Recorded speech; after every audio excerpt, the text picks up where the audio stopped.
Okay, William, this is 11:31 a.m. in the morning, getting quite close to the time of day where you say a photographer isn't probably going to be out and about because of the light. Green Yes. woodpecker there, calling in the background, the first one of the day. And another one, two calling. Oh, that's green woodpecker. Green woodpecker. But you're actually getting quite animated now because we're in a wood. It's the wrong time of day because the sun's in the wrong place, the light's wrong, but Yes. the light is actually perfect.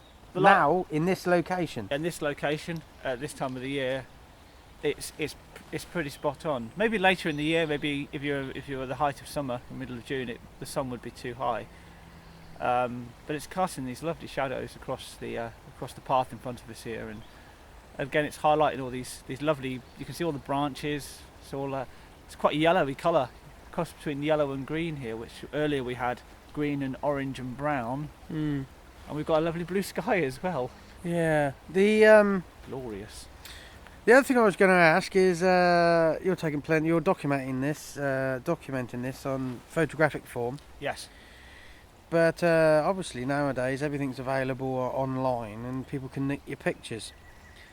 What's an easy way of putting a little watermark on your images for the internet? What technique do you use?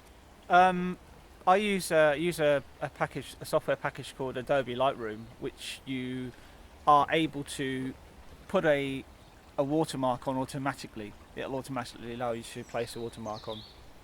You do have to pay for that. It's a decent piece of software, and because of that, it's a relatively expensive piece of software at the same time. If you want to do your own watermark, if you've got a computer, and any Windows computer will have Paint, you can actually go and put text on it, and you can put it in wherever you want on the photo. So you can actually put your copyright on it. With the great thing with Lightroom is you can also put your copyright into your metadata. And metadata is literally the file information of the photo. Now that's not watertight. That can actually be removed by somebody if they wanted to.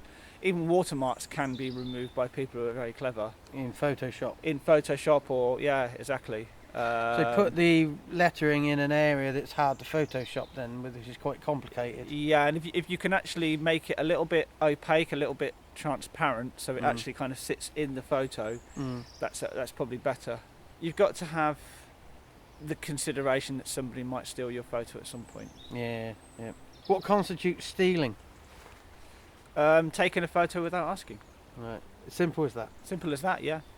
You know, if somebody came to me and said, "Look, you had this photo. I'd love to use it as my Facebook profile photo, or I'd love to have a print of it, or I just want to use it for some reason." I'd be happy that somebody's actually asked me that question and they're polite enough to come and ask me.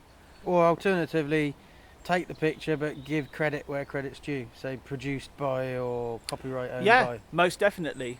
But if you want to do that, I'd say the first step is always ask the photographer. Yeah. Because a lot of the time is they'd just be delighted that somebody's recognised their photo and like it enough to actually use it for something else. And I said about at the beginning of this bit, the birds aren't everywhere in a wood.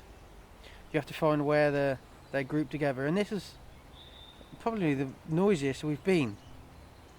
You know, you've got robins, wrens, great tits, wood pigeons, green woodpeckers, all in there subtly in the background. So have a walk around the wood if you want to record and find where the noise is and sit tight and let it all come to you. Again, it goes back to the whole thing of making yourself as small as possible. Yeah, exactly.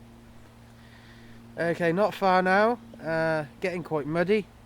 We've both got footwear on, but the last little bit of this walk, and we'll be with you again soon.